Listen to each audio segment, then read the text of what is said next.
Mark Fowler, come on up and have a seat.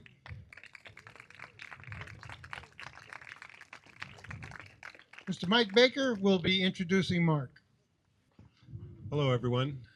I'm honored to have been asked to get up here and speak on the behalf of my longtime friend and teammate, Mark Fowler, always known to us as Weeder. That's all we've ever called him forever.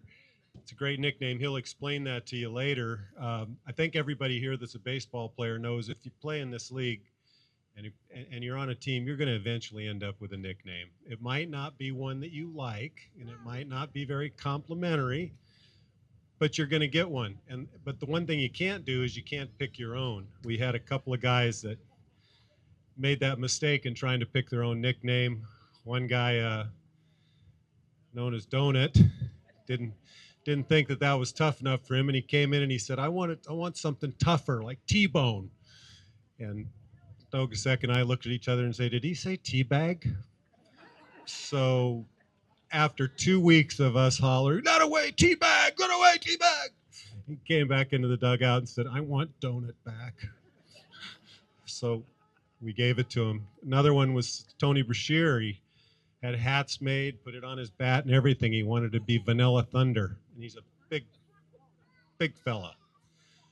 Vanilla Thunder, we decided to call him Pot Roast. So he wasn't real keen on that one either, but we had a lot of fun with it. But anyway, I was going to come up here and try to roast this man. I've played with him for 32 years. We started on the Marlins back in the early 90s. Been on 4 or 5 teams together, and he's like trying to roast a Boy Scout. He's never made a crossword to anybody in the league. He's just a quiet assassin, just goes out there and kicks butt all the time, never says anything to anybody. Never seen him in an argument on the field. Never seen him get out of line with anybody or act like an idiot. So I can't roast this guy. He truly is a class act, and I'm really honored to have him as a friend and as a teammate. And he really plays the game the right way, and he represents the men's senior baseball league the right way. When you go to Arizona, there's a lot to do with that. You got to make sure you represent our city and represent the league correctly.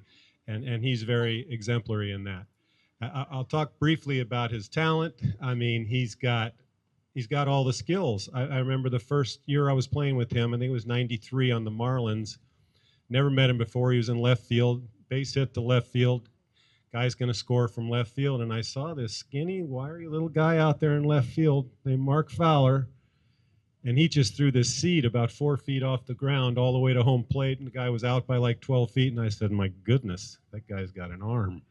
And he just continued to impress me every day since then. He can play I've seen him play every position on the field, I believe, except catcher and first base, but I think he's played all the others, and he plays them all very well. He's got a great baseball mind, a very high baseball IQ. He's got great speed. He's got quick hands. If you try and slip one inside on him, he's liable to hit it out of the park on you. I think he hit the last home run I saw at James Field in our 60s. Got some very quick hands. We really liked him in the outfield because he had this uncanny talent to catch the ball, which some of the guys we play with will kind of get that joke. But we always knew if it was out there, oh, it was Mark. Okay, good, it was Mark. But we've had some issues out there over the years, but never with him. He's just always been solid. And as far as pitching goes, the guys pitched for me in Arizona. I ran the Arizona team, I think, 17 of the 25 seasons I've gone. And I know when I handed him the ball and gave him his start, I was going to get a quality start, 6 or 7 innings solid, and never a sore arm, never an issue, and could play left field for you the next day. And as a manager, everybody in here knows that. Guys like that are so invaluable. And as far as talent goes, he's right there at the top of the heap. But I'm going to let him talk to you. Well, there are a couple other. Well, we could talk about stories about the same guy that I mentioned earlier with the mustache back there, Borba. We were talking about nicknames. Mike's got like 20 of them. He's had Super Mario, which all you got to do is look at him. It's Luigi, Borborito, Borbalinda, Borbalicious. My favorite was Mike Mustachious. And he is definitely the most valuable mustache in the league. We did see two homeless guys he had to evict out of that thing 2 days ago that were hiding in there trying to make a place to live. But anyway, without further ado, I would like to bring up and welcome into the Hall of Fame class of 2024 my good friend Mark Fowler.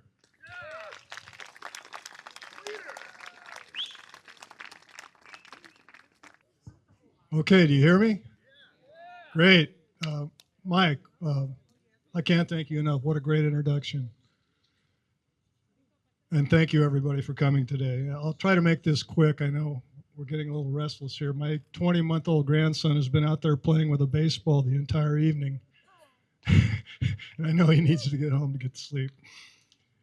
Anyway, I've played with the Auburn Braves for the better part of 20 years now, and I'd like to thank some people on the Braves team. Mike Baker, Mike Borba, Dave Kephart, and Scotty Reeves. You've been the heart and soul of the Braves over the last 2 decades, and it's been an honor and a privilege to play with you. The Braves have been known over the years for our post-game festivities. We've been known to enjoy post-game beverages in parking lots across town, primarily up at James Field in Auburn. But it was never really about the baseball. It was about the camaraderie, the jokes, the fun. We always talked about the victories and celebrated the victories, but we even had more fun talking about the losses, kidding each other and joking about the various miscues and bad breaks that led to the loss. That's what made playing for the Braves such a fun experience. And it's been, as I said, a real privilege to play with all of you. It was a little more than a year ago that JT called me to inform me that I would be inducted in the class of 2024. I have to say it came as quite a shock and surprise, but I was humbled and honored to hear the news. I want to thank JT, Lanny, Alan, and the other members of the Hall of Fame committee for selecting me for this honor. And a special thanks to JT for all the work he has done to prepare me and the other inductees for this evening. I also want to congratulate the other 2024 inductees. I don't know Mark, Mike, and Ever well, but you're all great ball players, and congratulations. I look forward to getting to know you all better here in the future. Ernie, we've played many times with the rivalry between the Cardinals and the Braves, and well-deserved, Ernie. A special congratulations to Jim Milligan. Millie, we played together for many years. It's been a pleasure playing with you. It's been a pleasure throwing to you. You're a great catcher. And a special congratulations as well to one of my all-time favorite teammates, Rob Erickson. Rob, it's been a privilege playing with you and against you. And along with Taylor Wells, you and I formed the SMSBL Weed College of the Siskiyous connection. As Mike said, one of the many fun things about playing baseball together is the age-old tradition of nicknames. And the Auburn Braves, led by Mike and Kepi, have a long and storied tradition of nicknames. Bake mentioned a few during my intro, and I wanted to expand on that a little bit. Some of my favorites, and these are all Braves teammates. First, Bobby Wooden, aka the Viking. Mike Borba, aka Super Mario, and as Mike said, he has many others. Scotty Reeves, aka Donut. My good friend Jim Steiger, he actually has 2 nicknames, and I'm not sure he's aware of the second, but the first is aka Captain Moxie. That's because of his swagger out on the mound. And the other one is Count Stigula, and that's because he only comes out at night. He doesn't play in the day games because of his fair skin. Some of my other favorites, Troy Nogasek, aka Action Figure. He's in shape and he's a firefighter. That explains that.